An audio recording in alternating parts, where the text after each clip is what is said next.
This video is about Metro 2033, but I don't think I can frame my perspective coming into the series without talking a little bit about Stalker first.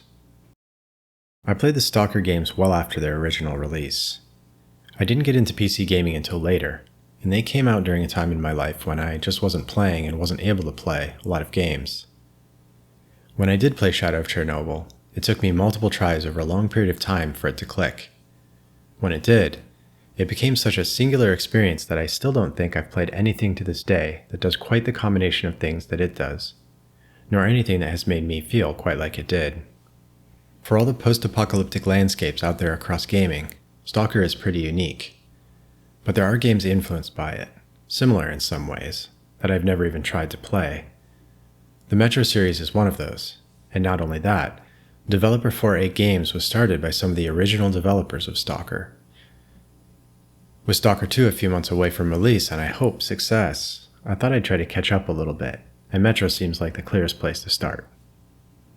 I played the Redux version of Metro 2033, which generally seems to be the only version readily available and akin to a remaster.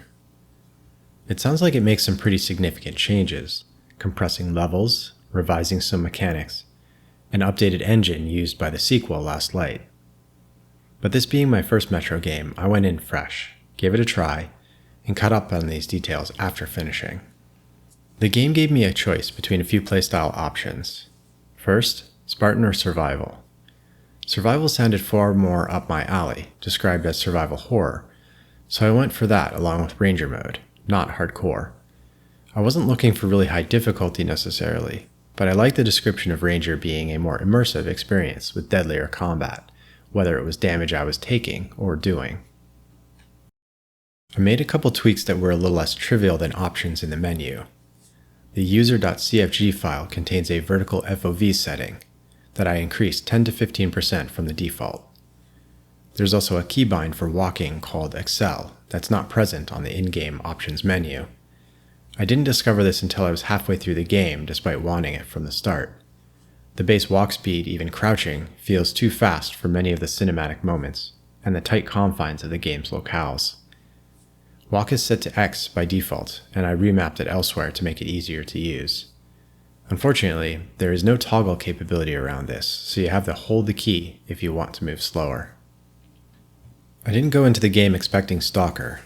I had heard in the past the game was more linear and story-driven. That's in fact probably a big reason I hadn't gotten around to playing it in the past.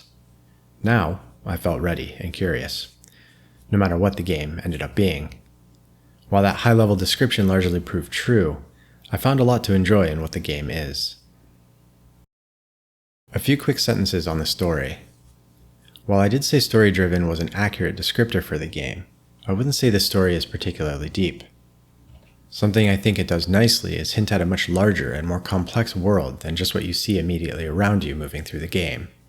This system and economy of stations, like city-states, existing underground, but interacting and often fighting just like the countries of old. There are some nuanced and likable characters, including a couple soldiers or guides, that survive a little longer than some of your other acquaintances. One in particular, Khan, a sort of wanderer philosopher, providing a different tone to most of the world you experience, seems like he'll continue to factor into events moving beyond this game. On the other hand, the story is essentially just going from point A to B, then on to C, and D, and E, and so on, as you learn about the fight against a new species of creature that seems to have arisen following the nuclear apocalypse, and needs to be defeated to save humanity. Let's talk about some things I think the game does great. I think the visuals actually hold up pretty well for a 10-year-old game. While human characters look somewhat rigid and dated, a lot of the emphasis is on the environments and monsters. The game has great ambiance, from the shadowy and claustrophobic underground to the open sky and destroyed cityscape of the contaminated Moscow surface, and the lightly bustling markets of the metro stations. Light plays an important role and adds a lot of depth to the scenes. I really appreciated that the voice acting, even in English, felt authentic, with the sort of Eastern European accents you'd expect. On a first playthrough, it's nice to be able to listen to and understand the dialogue without having to read subtitles, and especially nice when that voice acting doesn't break the sense of place. The feel of the combat and of weapons was solid, weapons felt powerful with well-placed shots. While they didn't play that differently from familiar concepts, they all look pretty unique and like they belong in this scavenged world. I appreciated little mechanical elements like the lighter, flashlight, gas mask, and filters, the watch to check remaining filter time, and the visual detail on the guns to read remaining rounds and what ammo was loaded. Small elements that, while simple, felt nice to manage. There are some supernatural elements to the story, anomalies that exist and pose hazards, as well as psychic or telepathic elements. There are mentions of stalkers directly when describing certain people or their occupations. These details really harken back to Shadow of Chernobyl. Survival and Ranger modes. I'll have a few more things to say about this later, but while I haven't experienced the Spartan playstyle, I like the balance that these choices provided, and I think it enhanced the experience for me overall. There were things to figure out in the world as far as how to use my equipment effectively. While I died fast, I could also kill fast and make good use of stealth in many situations. Getting into a big firefight was as bad an idea as you'd expect as a lone traveler with limited ammunition. I felt the need to search for filters and push forward quickly at times even if I didn't want to. I appreciated the limited HUD elements once I got the hang of them, and relying on my breathing or watch to know when to change a filter, and looking at the literal rounds in my gun rather than a number on the screen. At the end of the day, the game didn't really feel that difficult, and I wasn't short on ammo or meds, but I still enjoyed the emphasis on these elements. There were some really outstanding levels in the game. The Dead City, the first time you emerge from the underground. The explorable area is still fairly constrained, but the open-air environment is a notable change, and scavenging through the destroyed buildings feels a little like digging through parts of the zone. Frontline is a lengthy sequence involving a healthy dose of stealth and sniping, depending on how you choose to approach it, against human foes. One huge room in particular as you cross no man's land between the two warring sides stands out for having multiple paths you can traverse with very different experience. If you head straight across the top toward the enemy's fortifications, be ready for a tough fight. Below, there are precarious routes to the underside of the bridge or the pipe system at the lowest level that bring you in behind enemy lines. The Great Library, a different sort of stealth sequence through an intricate, half-destroyed building while avoiding the deadly librarian creatures that will kill you quickly if you display any aggression or use a light source. And finally, D6. The vast military base home to some varied new creatures and technology critical to your mission. There were some things I thought were lacking as well. Environments were pretty tight and constrained, even the outdoor sequences. This was an intentional choice, made with purpose, and not necessarily detrimental. There were some small separate areas to explore and hidden items to find, but overall your path is very linear. I think this was likely smart, and limited complexity in developing the game, but I also couldn't help but hope for a little bit more. Like many blockbuster and especially linear story-driven games, Metro features a number of set pieces that are largely on rails and amp up the action. They're a change of pace, and not without fun, but I found them to be very trial and error, which can ruin the novelty. I also found them to be pretty chaotic.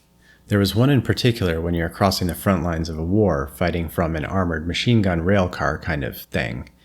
It was so chaotic I couldn't even see what was going on or what I was shooting at. I was thankful it only took me a few tries to get through that one. The audio mix also seemed off with voices and conversation. If I wasn't right in front of and looking at a character talking to me, their speech was almost inaudible.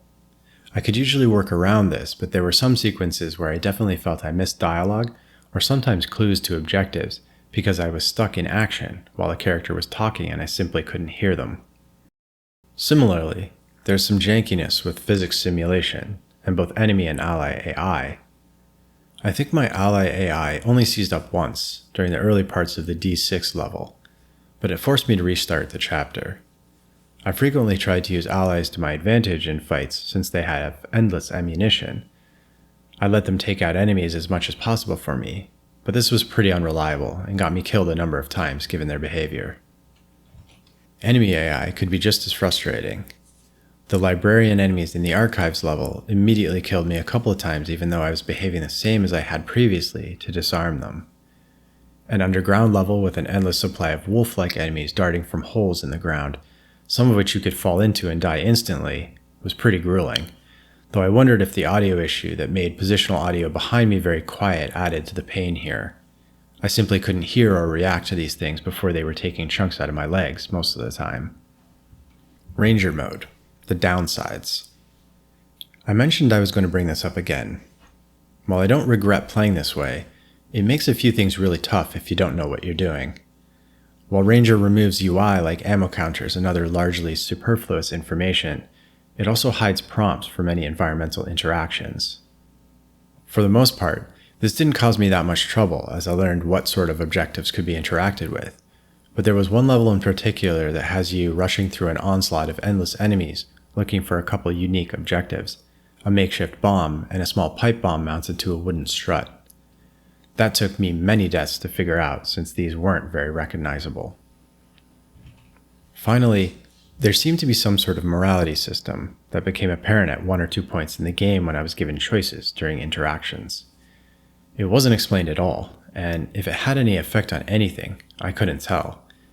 There's a moment at the very end that determines the ending you receive, but that seemed completely self-contained to that moment, and it was easy to repeat and make the other choice. So whatever this system was seemed half-baked, and remained a mystery to me. Metro 2033 was a good time, and it didn't overstay its welcome, clocking in somewhere around 8 to 10 hours. I definitely think it's still worth a play if you're interested in this subgenre of shooter and survival horror. I haven't played an immersive and story-driven shooter for a while, so this was a nice change of pace and seemed very fitting in my quest to seek out some games that share some of Stalker's DNA.